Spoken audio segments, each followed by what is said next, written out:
Aquí nos encontramos nuevamente en Organización TV para directores iberoamericanos, esta idea que tenemos de difundir las actividades, los trabajos y de conocernos en toda Latinoamérica. Y hoy tenemos una invitada que es Guadalupe Fuentes de México. Y invitamos también a todos los espectadores de Organización TV a que se suscriban a nuestro canal para poder ayudarnos a difundir por el mundo el teatro latinoamericano. ¿Cómo estás, Guadalupe? Muy bien, muy buena tarde.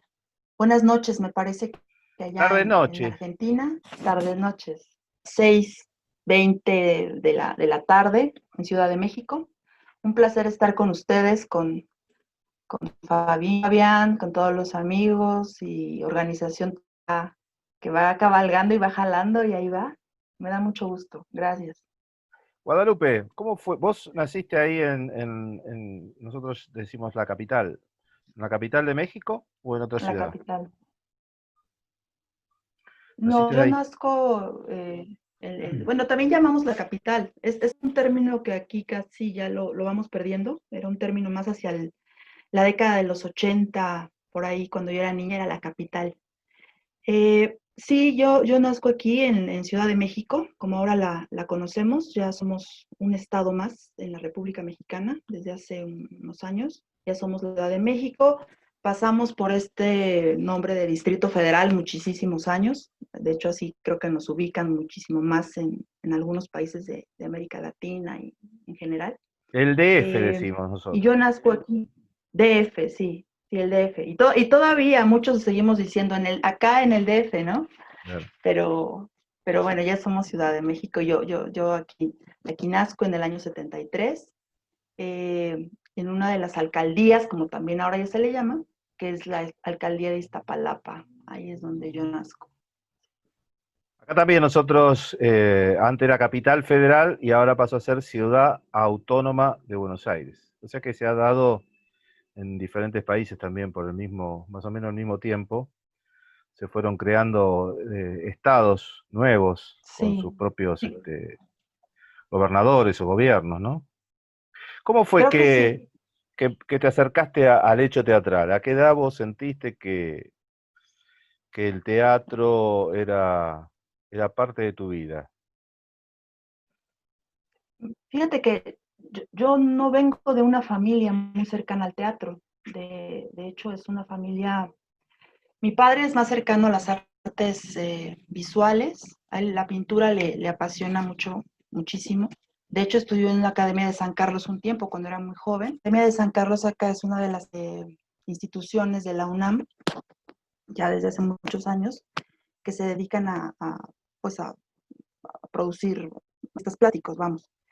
Eh, entonces mi padre estaba más acercado a ese mundo, pero sí, desde luego, el mundo de la cultura no me era ajeno. En el caso de la familia, mi padre es de acá de la Ciudad de México, familia que migró en la década de, no sé, los años 20, lo pasado, ¿no? A la capital, que era como lo que ocurría. Y mi padre, pues, se finca aquí toda su familia. Y por alguna situación deja las artes plásticas y se va de la ingeniería y se va al tema del petróleo, que además es el gran boom, ¿no? Del petróleo de México, petróleos mexicanos, la gran empresa paraestatal, en fin. Y por esa razón mi padre se migra hacia la parte del sureste del país. Él se va lo mandan cuando recién entra a la empresa, de unos veintitantos años, a el municipio de Comalcalco, que esto está en el estado de Tabasco, es la parte sur, es la selva, es otro ambiente, es una zona que antes de que llegara el petróleo, ¿no? Que se descubriera todo el petróleo, una zona de mucha producción agrícola. El cacao es una de las grandes, de toda esa zona, sobre todo Tabasco, productora de cacao. Y bueno, mi abuelo era campesino, en fin. Entonces yo tengo como estas dos partes, la parte más hacia el sur, sureste, tropical, y por otro lado el lado de mi padre, que es completamente citadino de la ciudad. Entonces, bueno, con estos dos mundos, aunque son personas cercanas a las letras y a las artes plásticas, realmente el teatro no forma parte de la vida de ellos. De pronto van al teatro, ¿no? Como adultos que van a ver un espectáculo, pero nada más. Lo que yo sí tengo como un recuerdo muy, muy fuerte que a mí me impactó, hacia el mes de noviembre, acá en México, en la ciudad tenemos la tradición de una obra que se llama Don Juan Tenorio, de Zorrilla. Es una obra en verso y demás, que tradicionalmente se monta durante la época de los primeros días de noviembre, porque acá se celebra el Día de los Muertos. Entonces la obra justamente tiene esta situación de Don Juan, en fin, es el gran mito de Don Juan.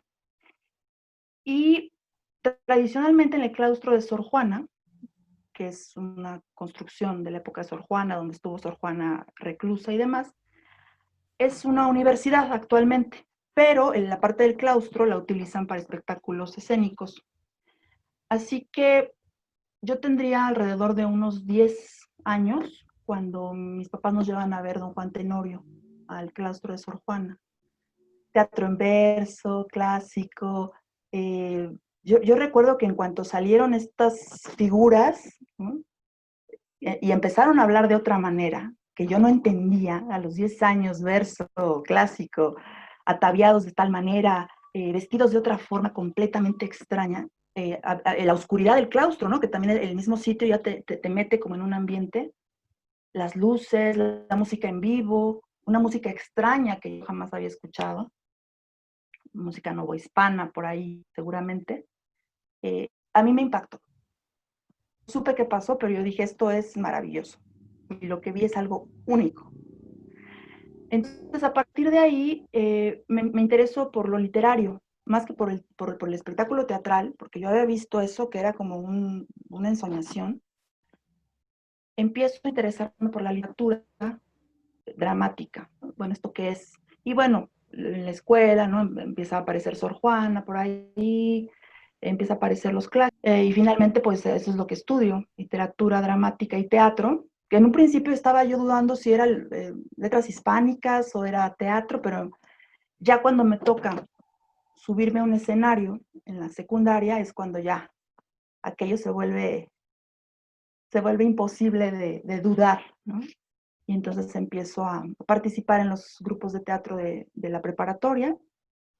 Eh, Empezamos a armar cosas independientemente del grupo de teatro en el que estábamos. Y bueno, pues empecé ahí, se puede decir que alrededor de, ¿qué te gusta? Unos 16, 15 años es cuando ya empiezo yo a hacer teatro como tal. Y, Como actriz, y ya empezaste. finalmente, como actriz, sí, como actriz. Empecé como actriz. En algún momento me tocó dirigir también, porque pasaba de pronto esto, ¿no? Que faltaba alguien, que si no llegaron, que si el profesor dice, bueno, ahora ustedes resuelven, y de pronto acabábamos siendo tres compañeras las que acabábamos sacando todo, así que me toca hacerla un poco de todo. Me intereso por el vestuario también, eso fue otro momento también que me ocurre, y al día de hoy me dedico muchísimo al vestuario, por ejemplo, ¿no? Pero, pero es un poco la trayectoria así a grandes rasgos de cómo llego yo al Entonces teatro. empezaste en el colegio secundario, ¿ya tenían una materia o era un taller aparte de actividad teatral? Era un taller aparte, Ujú. digamos, había la materia era actividad estética y tú elegías entre las opciones, ¿no? Danza, teatro, por ahí había Ujú. pintura. Yo entré al de teatro, después me interesó también el de danza, así que iba yo de metiche a danza folclórica, por ejemplo, me encantaba también. Pero el de teatro finalmente pues fue el que me atrapó más. Y la clase de literatura, que teníamos una profesora que supongo que también le gustaba el teatro porque nos ponía bastantes cosas, de pronto monólogos y cosas así. Acá sucedía lo mismo también. Yo hablamos con otros compañeros que muchos empezaron a través de las materias de literatura, de letras, en los colegios secundarios, ahí empezaron a tener sus primeras actividades, porque ellos representaban pequeñas obritas o pequeños relatos o textos de las obras adentro de los salones. Y eso era como el primer acercamiento al hecho teatral. Y después, bueno, terminaste secundario y fuiste a la universidad.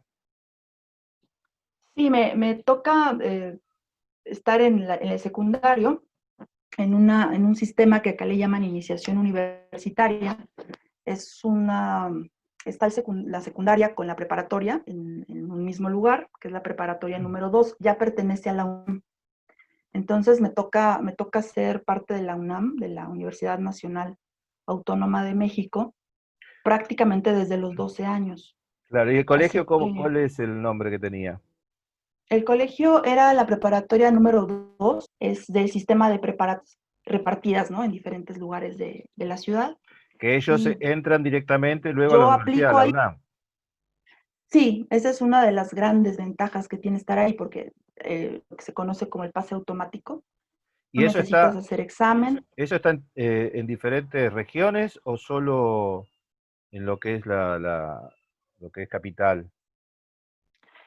Hasta donde sé, solamente aquí, en la Ciudad de México. No es muy amplio la convocatoria. De hecho, tú tienes que hacer una suerte de aplicación al principio. Saliendo de lo que es la primaria, aplicas, ¿no? Vas a dejar documentos y demás. Si consideran que las calificaciones, etcétera, es un poco así todavía, bueno, te llaman, ¿no? Entonces viene el proceso. Sí, la entrada es un poquito engorrosa en ese sentido.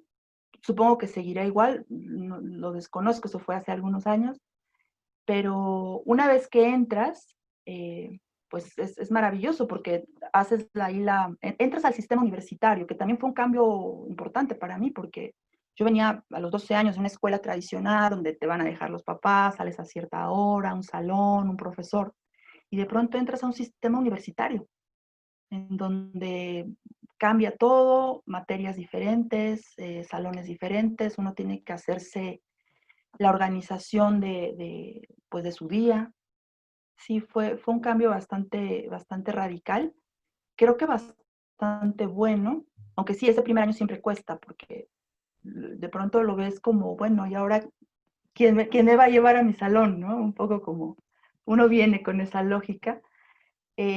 Pero bueno, el ambiente universitario yo lo agradezco muchísimo porque a esa edad tengo la oportunidad de acceder a él y me cambian la vida, ¿no? Sin duda. Y seguís estando en el ambiente universitario, ¿no? Sí, sí sigo un poco por ahí también, un poco alejada de la UNAM en realidad en este momento, pero he estado trabajando ahí. Gran parte de mi actividad escénica es dentro del teatro universitario, lo sigue siendo, sigo dando clases, ¿no? Entonces sí pues es que la UNAM se convierte, ¿no? Esta alma mater realmente fuerte que tenemos acá y bueno, sigue muy presente, desde luego. Guadalupe, ¿y qué comenzás a estudiar en la universidad? En la universidad entro al colegio de teatro. La carrera se llama Literatura Dramática y Teatro. Eh, Está dentro de la Facultad de Filosofía y Letras de la UNAM, así que digamos que su perfil principalmente es el literario, aunque sí tiene, se hace teatro, por supuesto, ¿no? En el momento que yo entro en el 93, 94, en esa generación. En aquel momento entrabas digamos, a un tronco común y posteriormente te podías especializar, ¿no? En el rubro de dramaturgia, si te ibas por la escritura totalmente, la dirección escénica y la actuación. Yo me voy por el lado de actuación y algunas materias de dirección escénica que me resultaban muy importantes. El colegio después sufrió una serie de cambios en el 2000, y no recuerdo, pero algo así, en donde ya aparecen otras dos áreas, que es la de producción escénica, que siempre hizo falta, y la parte de teatrología, ¿no? Estudios vinculados al teatro. Entonces, ahora la carrera tiene 5 áreas, pero en el momento que yo estuve allá, solo eran 3. Y, y bueno, arranco ahí y casi de inmediato, hacia entrando el 94 aproximadamente, aparece la oportunidad de trabajar con un profesor José Luis Ibáñez, quien justamente hace unas semanas partió, murió el maestro Ibáñez, que es una institución dentro del ámbito de la escena en México. Yo empiezo a trabajar con él alrededor del 94 en un proyecto que él tenía universitario y demás. Si quieres después hablaremos de él con detalle, pero vamos, digamos que fue variopinta. Me tocó compartir con muchos profesores, desde luego.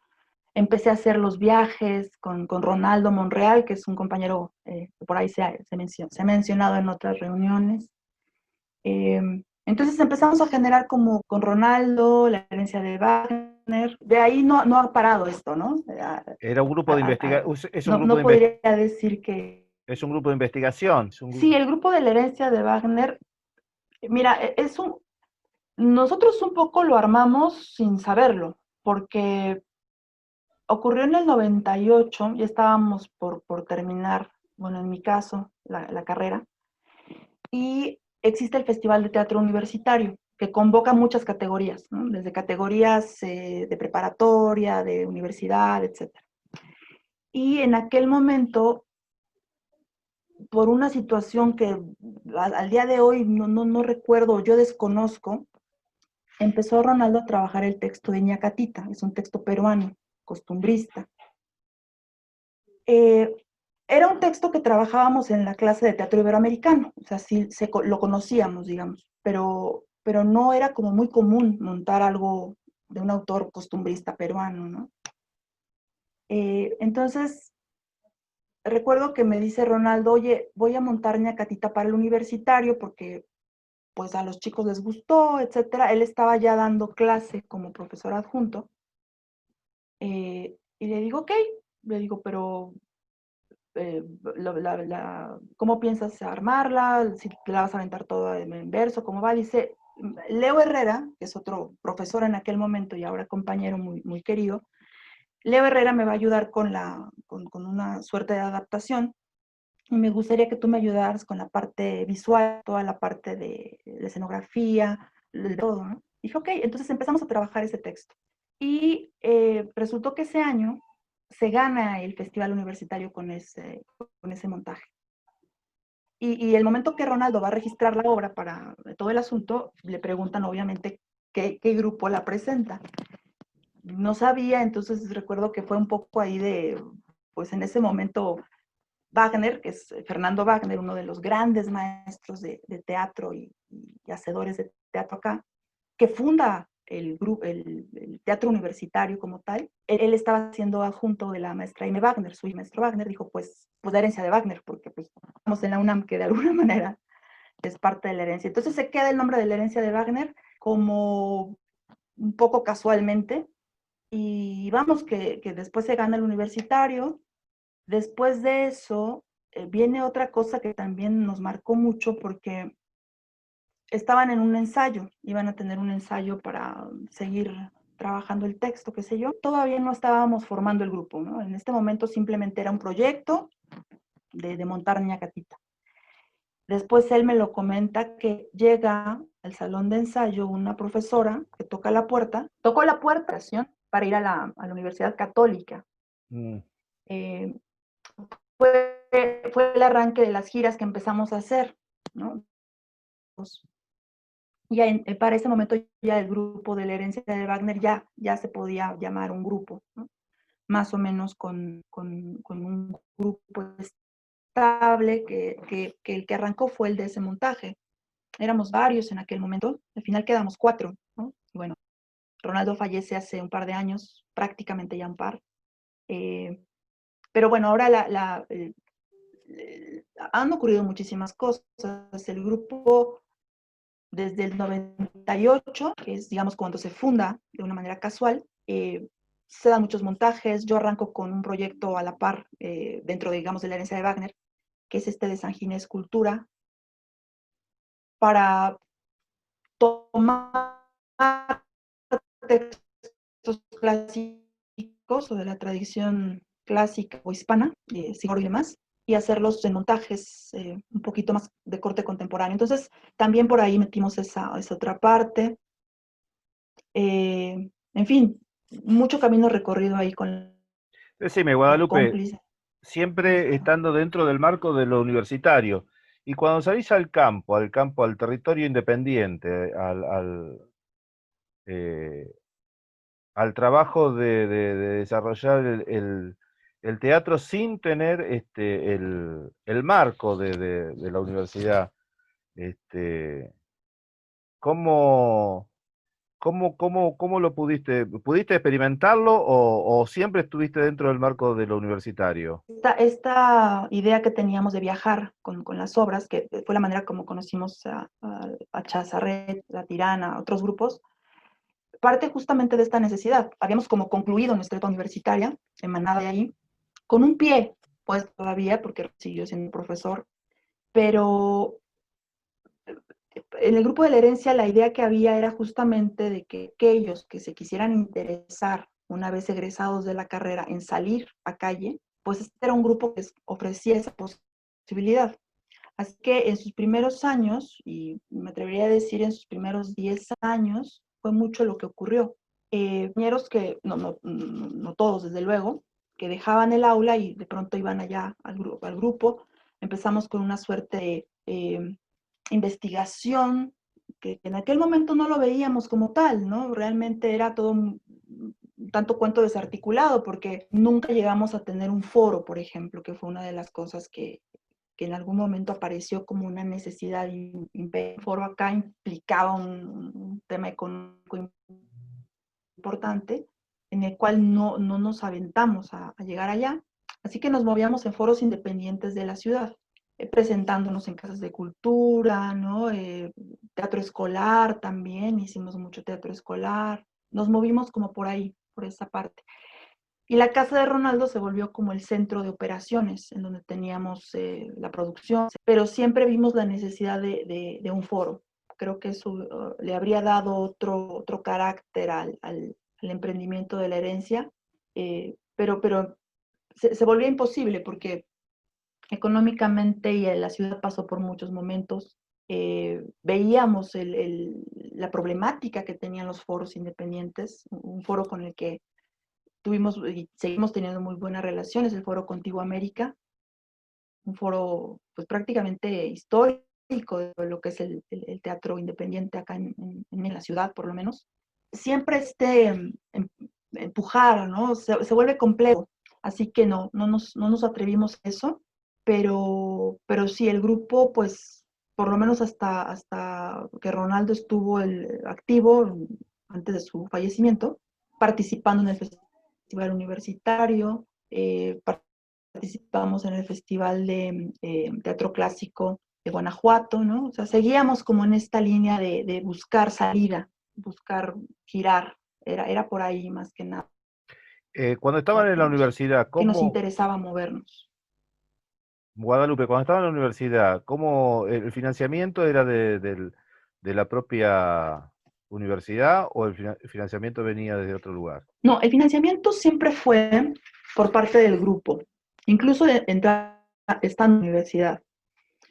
En todo caso, la universidad apoya con los espacios, con la difusión, ¿no? Con este tipo de las vinculaciones que de pronto se pueden hacer a partir de la universidad. Por ejemplo, esa gira, la primera que se hizo a Perú, no contó con el auspicio de la universidad como tal, económicamente por lo menos, ¿no? Pero sí las firmas, las cartas, la gestión, ¿no? Importante lo que te puede dar la universidad. Entonces, por ahí era que la universidad nos apoyaba. Claro, acá por ejemplo, bueno, yo trabajé 3 años en la Universidad de La Plata y la universidad ponía el espacio, e inclusive, bueno, el director y algunos de los que integraban el equipo de dirección tenían un sueldo universitario, pero luego las producciones eran totalmente independientes, pero te permitía eso que vos decís, los contactos, qué sé yo, desde en su momento para ir a los festivales era importante, tenías todos los correos de la universidad y también para conseguir financiamiento externo a través de cartas. Cuando pasó eso de la universidad que tuvieron que volcarse ustedes solo a la actividad independiente, ¿cómo lo fueron financiando? Seguíamos mucho con la misma línea, ¿eh? El Ahí, por ejemplo, seguía siendo importante el apoyo de la universidad, quizá un poquito más lejano, porque ya Ronaldo tuvo esa porque fue profesor de la universidad, entonces por ahí sí se mantuvo la presentación de dar funciones escolares a que podías acceder, ¿no? De cuántas funciones podías vender, eh, de pronto las necesidades del mercado también, ¿no? ¿Qué obras sí se podía interesar a algunos colegios o qué tipo de colegios? Tenemos que meter en cuál o qué espectáculos con un perfil más personal o de grupo y cuáles van a ser como la plataforma económica para poder llegar a los otros, ¿no? Claro. Entonces eso de pronto hacía largos los procesos. ¿Cuántas obras producían por año? Porque si tenía que producir obras para los colegios, después la obra... Nosotros decimos en nuestra organización que hacemos tres espectáculos para el público, uno para nosotros. En esos espectáculos del público generalmente financiamos el espectáculo que sabemos que vamos a fracasar. Ajá. ¿Cuántas producciones tenían en el año? Llegábamos a tener pocas, en realidad. Nos movíamos más con, por ejemplo, el pleito de las calaveras, ¿no? Que era un sí montamos para gira. Lo que optamos en los casos era estos espectáculos que ya teníamos, que habían sido espectáculos personales. Muchos de ellos reciclábamos algunas escenas, porque a veces las necesidades a veces de los colegios no es tanto de toda la obra, ¿no? Sino de algunas escenas o algunas cosas menores. También depende mucho por el tema de qué tipo de alumnos o qué edades lo van a ver, ¿no? Entonces, de pronto una obra completa como la teníamos no tenía cabida. Sin embargo, esta obra, por ponerte un ejemplo, ¿no? En esta del pleito de las calaveras, una parte eran textos de Rulfo, de Juan Rulfo, más es un Sí, sí. autor en el colegio, ¿no? Entonces, por tomar como ciertos fragmentos. Eso nos ayudaba porque entonces ya no teníamos que embarcarnos en una nueva producción, ¿sí? Claro. Entonces, casi siempre era un poco mirar esto también, cómo, cómo de pronto quedarnos en producciones que económicamente no íbamos a poder sustentar o que eran de momento, ¿no? Cierta, dando en algún momento hacer este asunto de los zancos o de cuestiones más de tipo de mercadológicas, digámoslo así, ¿no? Yo, por ejemplo, algún tiempo estuve trabajando en una empresa que se dedicaba justamente a activaciones de mercado, ofrecer a estas empresas que se dedican a hacer cosas para las marcas comerciales y demás. Entonces, por ahí también eran como esas pequeñas entradas, de pronto no era tan constante, o no eran obras de teatro como tal, ¿no? Sino eran simplemente como Intervenciones. ni siquiera espectáculos, como presentaciones, Intervenciones, algo así. ¿no? Y bueno, un poco era, exacto, sí, algo así. Y ahí vamos un poco midiendo la situación. La idea que siempre tuvimos era por lo menos hacer al año un Claro. montaje que, porque esas de pronto eran como, eh, había de todo, ¿no? En pocas palabras. Guadalupe, ¿vos pudiste vivir del teatro o vivir para el teatro o tuviste que desarrollarte en otra actividad para poder hacer el teatro? No, desarrollarme en otra actividad, sin duda. Eh, Te digo, cuando recién termino la carrera, ahí es como que entro más al asunto del teatro, como al 100% con el grupo y demás, pero nos quedó claro, muy casi al principio, que el mantenimiento del grupo va a requerir que todo el mundo tuviera otro tipo de actividades. Yo me voy, después de que termine la carrera, estoy unos años y demás, me había quedado mucho con esta inquietud de todo el aspecto de la producción y demás, y por alguna situación un poco de historia que yo también me acerqué un poco a la arquitectura, me fui a estudiar arquitectura. Entonces, mucho de la vida profesional que he tenido, que me ha alejado también el teatro, lo tengo que decir, ¿no? Desafortunadamente, aunque yo hago lo posible por eso, ¿no? Primero dentro de despachos, trabajé para algunas otras firmas como arquitecto, ¿no? Sobre todo el asunto de la proyección o los interiores. A mí siempre me atrajo esta parte como más, no tanto de la gran construcción, ¿no? Sino de la parte más cercana. Entonces a eso me dediqué. bueno, el día de hoy, después me fui por la docencia y ahorita ya en la docencia es donde finalmente me he quedado por el tema de familia y demás, pero sí, me tuve que hacer otra cosa y creo que es la constante que vemos en esto. No diría que todos, ¿no? Hay multiplicidad, pero sí, de pronto se vuelve muy complejo el sostenimiento, no solamente de una carrera personal, sino en el caso de nosotros que nos interesa tener este grupo, ¿no? Y cómo manejarnos en en grupo y demás. Las necesidades económicas son mínimas, pues bueno, perdón, son máximas y son mínimas las que recuperas, ¿no? En proyectos. Guadalupe, ¿cómo se Ahí estoy, sí. cómo se estructura a través del Estado toda la actividad que tiene que ver con el hecho artístico teatral? Por ejemplo, ¿tienen leyes en los departamentos que regulen la actividad o que financien la actividad o que se puedan conseguir contribuciones, subsidios, así como leyes en los estados o a nivel nacional o a nivel municipal? ¿Cómo regulan? ¿Los grupos están organizados bajo alguna federación, asociación? Te perdí un poco al final, pero creo que sí pesqué toda la idea. Hay varias que tiene el Estado, eh, que siempre son insuficientes, por supuesto. El tema de la cultura ha estado subsidiado por el Estado en este país. Sí existen las producciones, por supuesto, privadas, ¿no? Entonces es el teatro comercial, ¿no? Como que en cajón se mete todo eso, el teatro comercial, este teatro de músicas extranjeras, ese famoso ámbito que siempre ha existido. La cultura siempre ha estado subsidiada, por lo menos en esta parte de este teatro que tiene otros discursos, ¿no? Con otras propuestas y demás. Tenemos el Instituto Nacional de Bellas Artes, el INBA. Entonces el INBA es uno de los grandes productores que tiene el Estado, de teatro, de danza, de todo, ópera, en fin. Ha pasado por momentos mejores, unos un poquito raquíticos, etcétera, pero es el gran productor.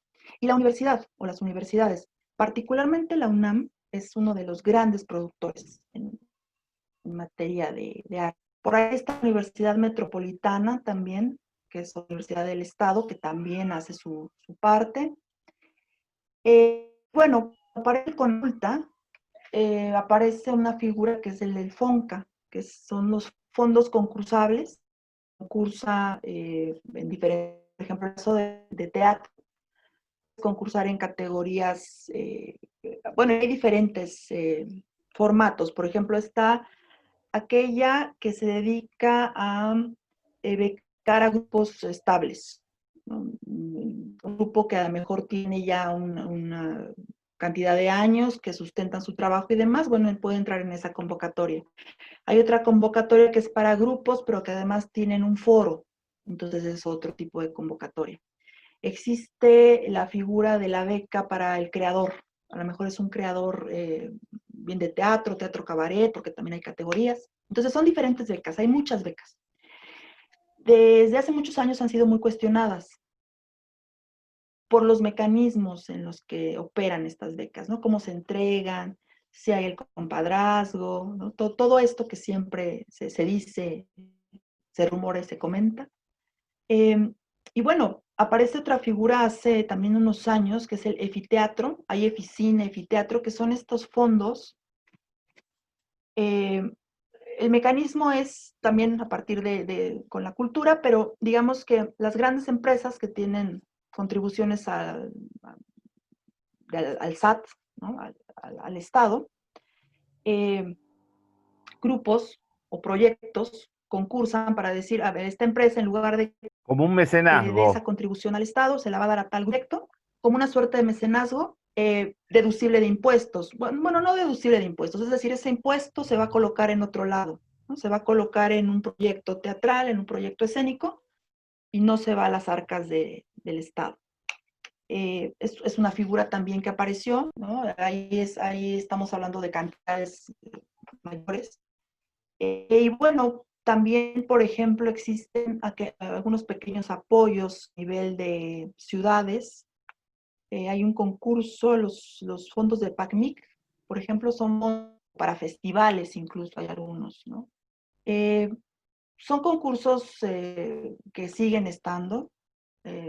son de pronto todo a su mecanismo, ¿no? Son de mucho papeleo y demás, y siempre van a ser cuestionados, siempre. Pero yo alguna vez lo compartí en el grupo, yo creo que hay que concursar, no te lo darán, no parte de ese grupo privilegiado. Yo considero que están ahí y uno tiene que acercarse a ellos. Es la presencia que debe de existir de los grupos. Mira, una de las cosas, Fabián, buenas que está dejando esta pandemia es que creo que por primera vez, de una manera un poquito más, no quiero decir coordinada, porque ya se ha intentado grupos independientes. Tenemos que trabajar como bloques de teatro independientes con una trayectoria de tanto. Sabemos que los hay, pero no existen de manera eh, unida, colegiada, no sé. Eh, Creo que es una de las cosas que la pandemia ahorita nos obligó a pensar, a decir, necesitamos hacer un frente, un grupo. Eh, en fin, ¿no? Porque es la única manera en la que también se puedan lograr para el gremio, ya como un gremio colectivo. Mira, te puedo decir, por ejemplo, los colectivos que trabajan, estoy un poco en ese rol, en ese rollo, están logrando hacer grupo, ¿no? Está logrando, depende de muchos factores, pero vamos, hay de armarse, de conocerse, de compartirse, de saber que estamos que no hay asuntos individuales, ¿no? Que somos un colectivo. Y creo que por allá vamos a ir después de esta pandemia. Lo veo ya como una cosa que va a ocurrir. Sí, acá está sucediendo lo mismo, este, que esto de las reuniones que antes nos costaba por las distancias, de viajar a un lado a otro a estar en contacto con el compañero, la pandemia nos hizo redescubrir esto, la tecnología, y podemos estar charlando y comunicándonos con otros compañeros, y acá están brotando grupos de organizaciones teatrales desde de diferentes provincias, diferentes ciudades, en qué sé yo, en las regiones. Yo creo que esto nos sirvió. Realmente comparto todo lo que decís con respecto a esto de lo que nos permitió la pandemia, ¿no? ¿Y ahora en qué estás, Guadalupe? Mira, ahora ando después de un año, acabábamos siendo la herencia él y yo, otras dos compañeras un poco que iban y venían, pero el núcleo duro, como luego le llamábamos, porque bueno, fuimos los que arrancamos el proyecto en el 98 y demás, pues yo verdaderamente entro en un estado de vamos a darnos tiempo.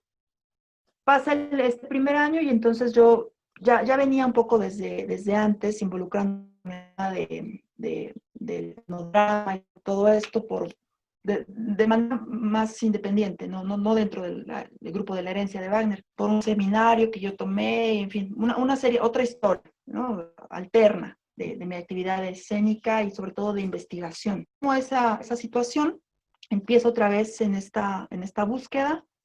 Me interesó en un principio mover un proyecto sobre mitos de la tradición mexicana. Entonces por ahí un poco arranqué.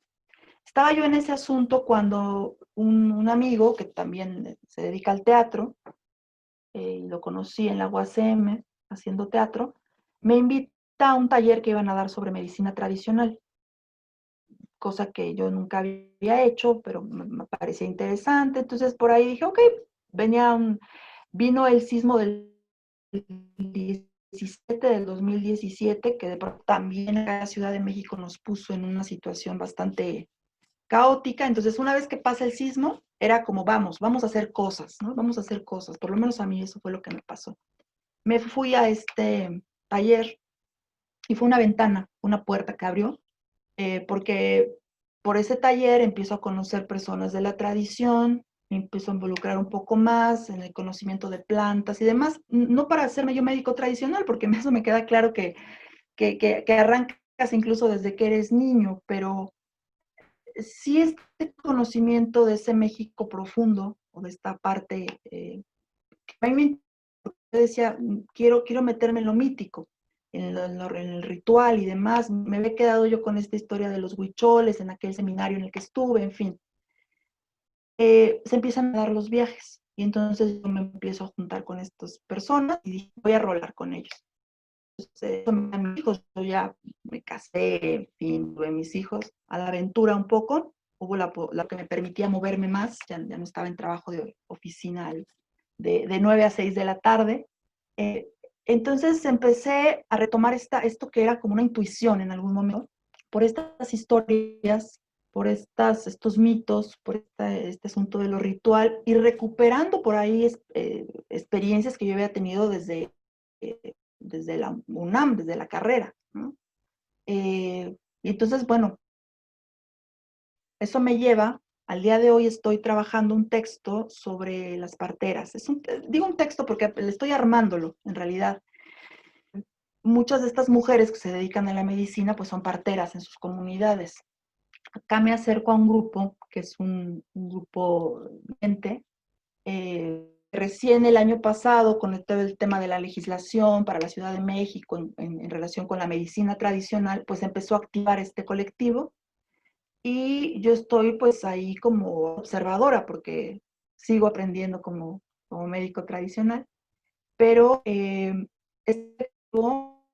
entre una de las luchas que tiene es el tema de la partería. La partería sobre todo en la ciudad, porque la partería sigue ejerciendo en las comunidades, en los pueblos, la única manera en muchas ocasiones que las mujeres tienen para atender sus embarazos. Y además es una tradición bastante amplia.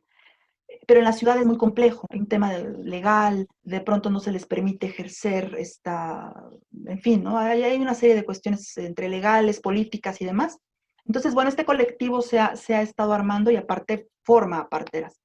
Así que yo me acerqué por ahí y mi intención es generar un texto dramático con este tema. Entonces, un poco en eso ando, entendiendo un poco esta manera de mirar el nacimiento, ¿no? Son como muchas capas de pronto las que están ahí incluidas.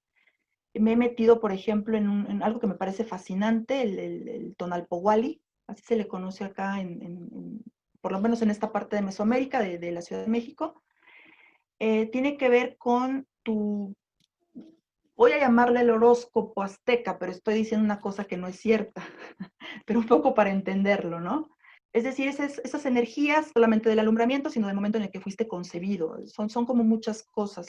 Y bueno, una partera trabaja todos esos temas. La idea que tengo, por lo menos para lo que va de este año, es hacerme de todo este material histórico, etnográfico, una forma, en un texto de primera mano. Guada, nosotros siempre pedimos para el final un mensaje para todos los compañeros, directores y trabajadores del teatro iberoamericano, y en este caso latinoamericano. Un mensaje para todos ellos en esta época tan difícil que nos toca transitar. Sí, claro. Como bien dices, es una época que pueda venir o ir ocurriendo, pero también estoy convencida que nos movemos en el mundo del teatro, la antigüedad y de la inestabilidad, casi una forma de vida. Mm. Así que vamos bien preparados. Yo diría que por eso hay que estudiar teatro, hay que seguir enseñando teatro, porque eso es lo que nos fortalece en momentos como este. Eso no me cabe la menor duda. Y el voltear a ver las historias que se están gestando en la ciudad, en los barrios, en las periferias, esas historias pues no solo de lucha, de sobrevivencia, de todo lo que va ocurriendo, creo que el COVID nos va a arrojar bastantes, así que tomarlas y poderlas colocar ahí frente a nosotros, creo que es parte de la chamba o del trabajo que nos va a tocar. Estar como muy abiertos, con los ojos muy abiertos, porque nos toca ver cosas fuertes, pero importantes. Y yo sí soy de la idea de que de verdad el teatro es una gran fortaleza en momentos como este. Todo lo que nos enseña la actividad escénica, el estar en contacto con el otro, el mirar a los ojos, que se pierde tanto, que para nosotros son ejercicios de actuación, ¿estamos de acuerdo? Se vuelven ahora la gran necesidad humana. Así que de pronto el tener el Zoom acá, pues permite que veas los rostros de varios compañeros, cosa que a lo mejor ya no hacías, ¿no? Entonces también creo que eso es importante. Así que no me siento en la gran competencia como para un consejo o algo así, pero sí quizá para recordar esto. Aquellos que somos gente de teatro, sabemos cómo movernos en la adversidad y vencer a la muerte, como decía un maestro, por levantar el telón, abrir un foro, dar la batalla, siempre es vencer a la muerte. Así que, pues no olvidarnos de esto y estar con los ojos muy abiertos sería lo que yo diría. Muchísimas gracias, Guadalupe, y espero que nos veamos pronto, igual con nuestro amigo Chazarreta, y espero convocarte de Claro que nuevo sí. para otra actividad, para que sigamos pensando el teatro latinoamericano. Muchísimas Así gracias. es. Gracias a ti, Fabián, y a todos en Organización TV. Les mando un gran beso, un gran saludo de Ciudad de México. Abrazo enorme. O Meteo, tú. O Meteo.